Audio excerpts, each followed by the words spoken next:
শুভ সকাল আমার কলিজার বন্ধুরা, কে কোথায় আছেন, কেমন আছেন?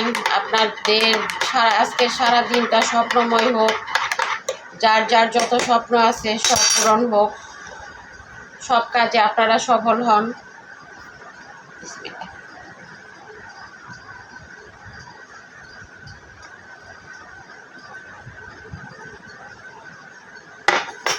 ইসুপকলের ভুসির শরবত আর সাথে হচ্ছে নাস্তা করতে বসলাম। এই যে ডিম পোচের অবস্থা দেখেন। আমি বাসা চেঞ্জ করতেছি, এটার কারণ হচ্ছে সেটা বলি। ডিম পোচটা এরকম কেন হয়েছে, আমি বাসা চেঞ্জ করতেছি, আমরা ট্রান্সফার হয়ে গেছি। আমি এখন যেখানে শিফট করব ওইখানে সাপ্লাই গ্যাস, আর আমি বর্তমান যেখানে আছি এখানে হচ্ছে বোতল গ্যাস। আমার বোতল গ্যাসটা কালকে রাতে শেষ হয়ে গেছে। এখন আমার সব কিছু করা লাগতেছে রাইস কুকারে, আর সেই জন্যই এই অবস্থা। বিসমিল্লাহির রহমানির রহিম।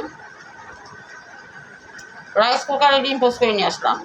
এখন আমি কাল দিন পরে চলে যাব, তাহলে কি আমি এখন মানে গ্যাসের বোতল ওঠানোর তো কোনো মানে হয় না।